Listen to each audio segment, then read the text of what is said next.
एक recurrent doubt जो बच्चों ने बार बार मुझसे पूछा था, जो नीट 2025 में 685 700 प्लस का टारगेट लेके चल रहे हैं, उनका यही क्वेश्चन था कि भैया सिलेबस को जल्दी ख़त्म कैसे करना है, how to cover syllabus faster.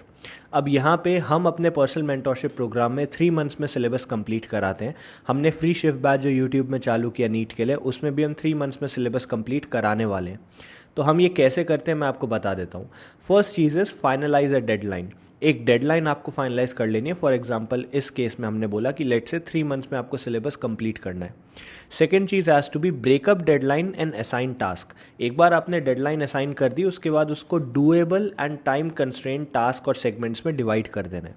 For example 3 months में अप्रॉक्सीमेटली 90 डेज़ होते हैं, तो 90 डेज़ को आपको ब्रेक डाउन कर देना है इनटू स्मॉलर सेगमेंट्स।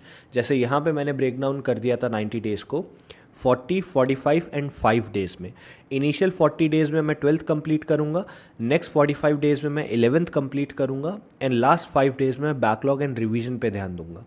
अब यहाँ पे आप नोटिस करो कि मैंने 45 डेज़ दिए 11th को एंड 40 डेज़ दिए 12th को। This is just an example, आप अपने हिसाब से भी कर सकते हो। और मैं ये नहीं कह रहा हूँ कि एंटायर सिलेबस 3 मंथ्स में आपको करना ही है।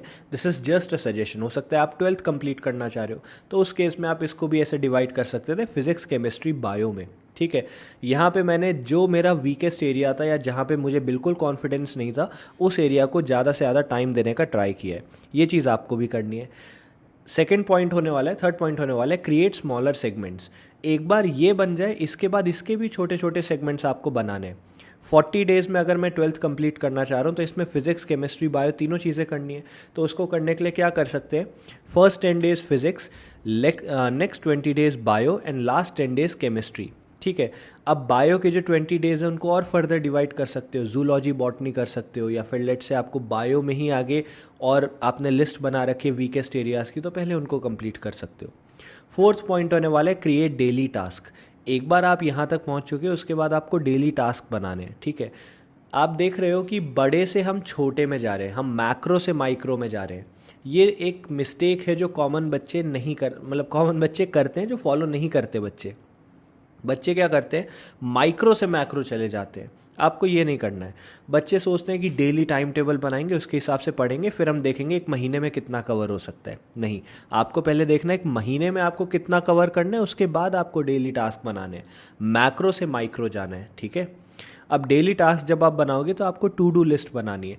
टू डू लिस्ट पहली बात तो प्रायोरिटाइज्ड होनी चाहिए। इसका मतलब जो काम प्रायोरिटी में करना है, जो काम आपको सबसे पहले करना है पूरे दिन में, वो काम आपको सुबह सुबह कर लेना चाहिए। अगर आप अर्ली बर्ड हो, अगर आप इवनिंग में पढ़ते हो, रात में पढ़ते हो, तो सबसे पहले वो काम करो। ठीक है, डूएबल एंड रियलिस्टिक होनी चाहिए आपकी टू डू लिस्ट। एक चीज़ मैं और बोलूँगा, जहाँ तक हम डेली टास्क की बात कर रहे हैं ना, बहुत बच्चों का एक कॉमन डाउट होता है कि भैया कितने घंटे आइडियली पढ़ना चाहिए, एक टॉपर कितने घंटे पढ़ता है।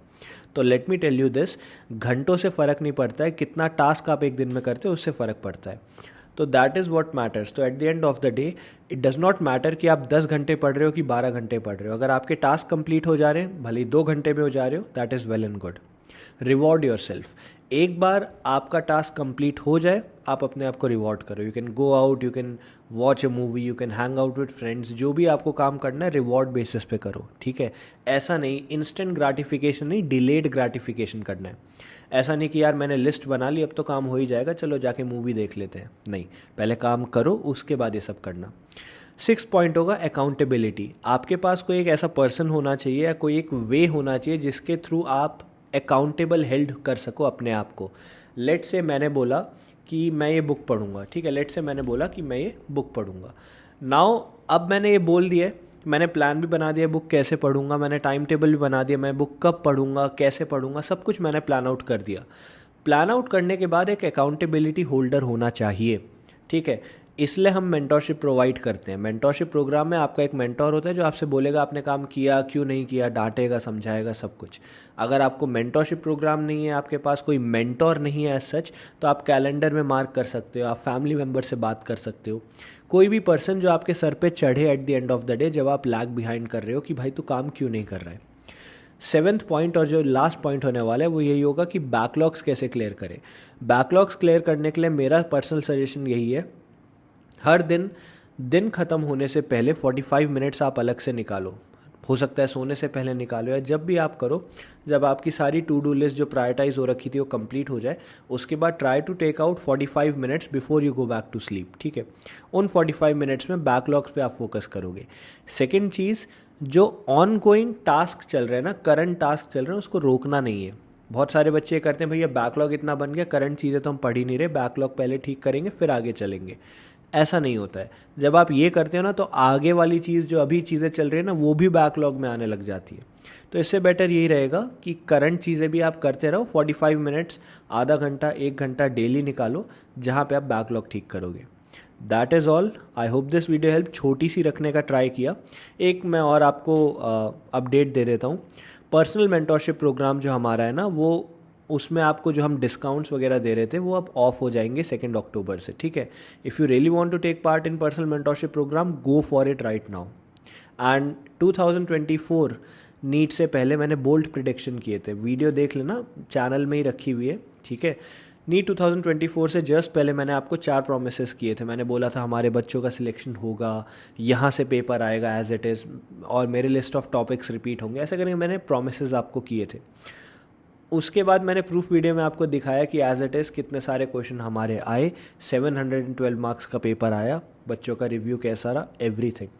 इस साल भी I am telling you we are aiming for AIIMS, ठीक है। तो पर्सनल मेंटोरशिप प्रोग्राम में if you really want to take part, you have to get to it right now, क्योंकि सीट्स हमारे पास लिमिटेड बची हैं अब। That is all. Thank you.